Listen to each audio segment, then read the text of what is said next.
तो अधिकारी जांच करेंगे हमारे भगवान के पुजारियों की। ये सनातन धर्म का अपमान है। ये सनातन धर्म का अपमान है कि बताओ हमारे साधु संतों की इतनी पवित्र और प्रतिष्ठित जगह की जांच अधिकारी करेंगे।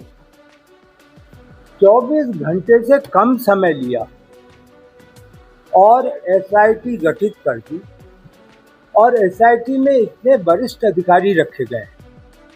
यानी आप देखें कि एक मंडलायुक्त है, पुलिस की जो हाईएस्ट एक व्यवस्था होती है आईजी है, ऐसे आईजी हैं मुझे बताया गया, मैं जानता नहीं हूँ, लेकिन मैंने कुछ जो जानकारी की तो वह अनेक वर्ष सीबीआई में कार्य किए, अनुभवी है। तो अयोध्या राम मंदिर का मुद्दा गरमाया हुआ है, लगातार उसमें पुलिस एक्शन भी देखने को मिल रहा है, इन सबके पीछे पॉलिटिक्स भी देखने को मिल रही है। लेकिन जो सबसे बड़ा एक सवाल है कि ये जो एसआईटी गठित की गई है राम मंदिर में जो दान हो रहा है, जिसमें कहा गया कि कथित तौर पर कि चोरी हुई है, समाजवादी पार्टी तो यहां तक दावा करती है कि करीब 7 से 7.5 करोड़ तक की चोरी हुई है।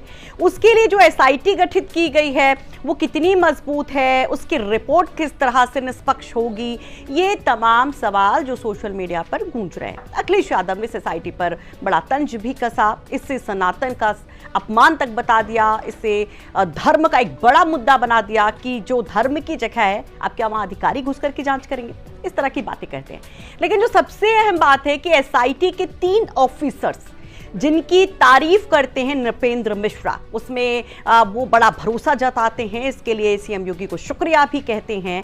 तो वो अधिकारी कौन है और कब कब वो चर्चा में आए, आपको आज चर्चा में आए इन्हीं तीनों अधिकारियों के बारे में बताएंगे। सबसे महत्वपूर्ण नाम इस एसआईटी को जब आप देखेंगे तो उसमें 3 अधिकारी हैं, जिसमें सबसे अहम नाम है लखनऊ मंडल आयुक्त का विजय विश्वास पंत। विजय विश्वास पंत की तस्वीर आपने देखी होगी तो आपको जहन में एक और वीडियो शायद कौंधा होगा, अगर आप सोशल मीडिया पर रहते हैं, अगर आप खबरों से रूबरू रहते हैं, कि कुछ वक्त पहले विजय विश्वास पंत बहुत ज्यादा सोशल मीडिया पर वायरल हुए थे।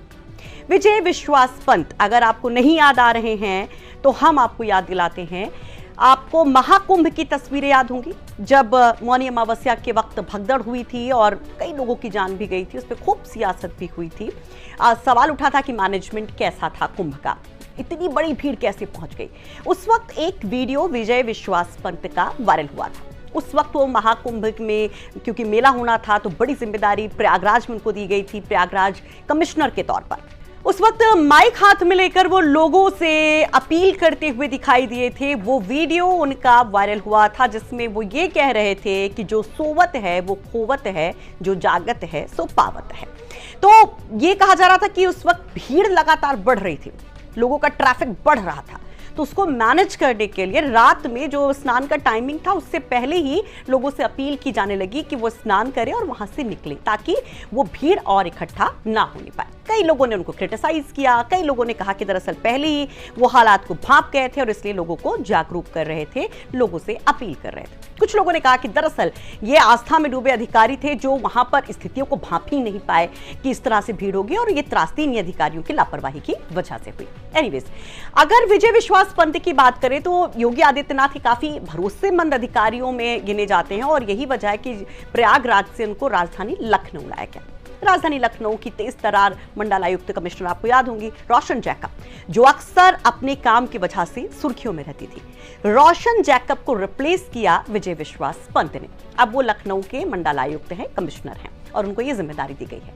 अगर और हम इनके प्रोफाइल को देखें तो मूलतः ये उत्तराखंड से आते हैं, कानपुर आईआईटी से बीटेक किया है, इसके बाद सिविल सर्विसेज की तैयारी में जुटे और आईएएस बन गए। और फिर उनका उत्तर प्रदेश का वो ब्यूरोक्रेसी का सफर कैसा रहा, जरा वो भी जान लीजिए।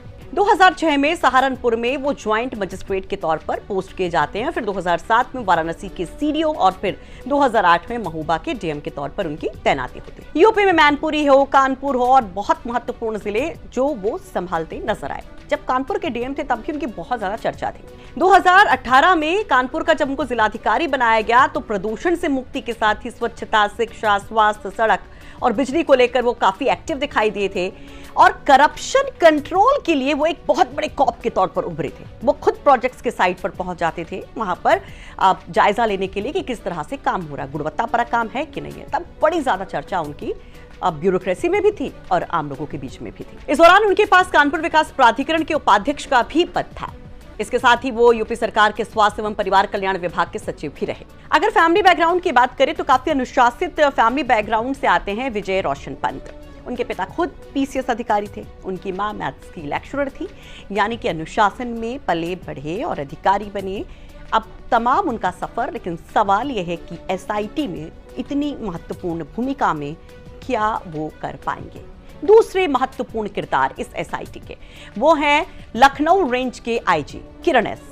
उनका जिक्र तो नृपेंद्र मिश्रा ने अपने स्टेटमेंट में किया। उन्होंने कहा कि उनको एसआईटी पे पूरा भरोसा है। लखनऊ रेंज के जो आईजी लगाए गए हैं उन्होंने उनकी काफ़ी तारीफ सुनी है। वो बहुत तेज तर्रार हैं, काफ़ी ज़्यादा अपने काम को लेकर वो ऑनेस्ट और अनुशासित माने जाते हैं। अच्छा, किरण एस की एक और खासियत है कि वो एक लंबा समय जो है, एक लंबा सफर अपने करियर का सीबीआई में बिता चुके हैं। किरण एस की बात करें तो 2008 बैच के वो यूपी कैडर के आईपीएस ऑफिसर हैं। वो लखनऊ रेंज में, जैसा कि हमने आपको बताया, आईजी के पद पर तैनात है। वो बिलोंग केरल को करते हैं, केरल के तिरुवनंतपुरम के रहने वाले हैं। वो सीबीआई में लंबे समय तक अपनी सेवा दी है और सेंट्रल डेपुटेशन के दौरान उन्हें इंटरपोल मेडल ऑफ एक्सीलेंस से भी सम्मानित किया जा चुका है।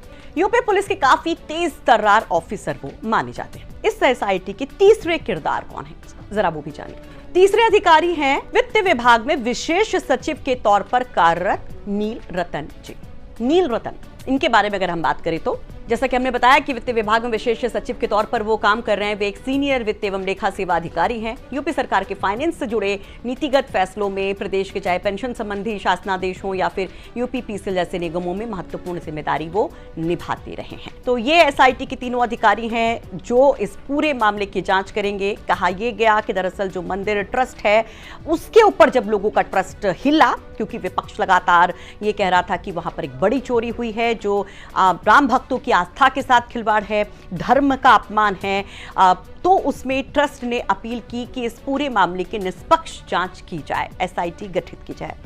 कुछ ही घंटे में सीएम योगी ट्रस्ट की इस अपील को स्वीकार करते हैं। एसआईटी गठन का ऐलान हो जाता है। अब कहा जा रहा है कि इस एसआईटी की जांच रिपोर्ट के बाद ही क्या सच है क्या झूठ वो सामने आएगा, क्योंकि ट्रस्ट कह रहा है कि सब कुछ पारदर्शी है, लेकिन विपक्ष बार बार कह रहा है कि यहां पर बड़ा गड़बड़ झाला है। पुलिस भी कुछ स्पष्ट अब तक जानकारी नहीं दे पाई है, क्योंकि बीच में जब 7 जून को अखिलेश यादव ने पोस्ट किया था, उसके बाद 2-3 दिन जब मामला गरमाया था, तब कई मीडिया रिपोर्ट्स ने कहा कि कई लोगों को पुलिस ने डिटेन किया, उनको उठाया, लेकिन पुलिस ने इस पर इनकार कर दिया था। लेकिन आज एक महत्वपूर्ण जानकारी मिलती है कि लवकुश मिश्रा नाम के एक शख्स को, जो कि रुदौली का रहने वाला है, अयोध्या के, उसको पकड़ा है पुलिस ने। उसके यहाँ से 10 लाख की नकदी भी बरामद की है। हालांकि इस पर भी पुलिस ने कोई ऑफिशियल स्टेटमेंट नहीं दिया। डीजीपी से जब सवाल पूछा गया तो उन्होंने एसआईटी का हवाला दिया। हालांकि उन्होंने कहा कि ऐसे धार्मिक जो कार्यक्रम होते हैं या संस्थान होते हैं उसमें पुलिस का हस्तक्षेप नहीं होता, लेकिन जब शासनादेश होता है तो जांच बैठाई जाती है और वही काम यहां पर किया जा रहा है। ये रिपोर्ट आपको कैसी लगी? अपनी राय कमेंट बॉक्स में जरूर रखिए।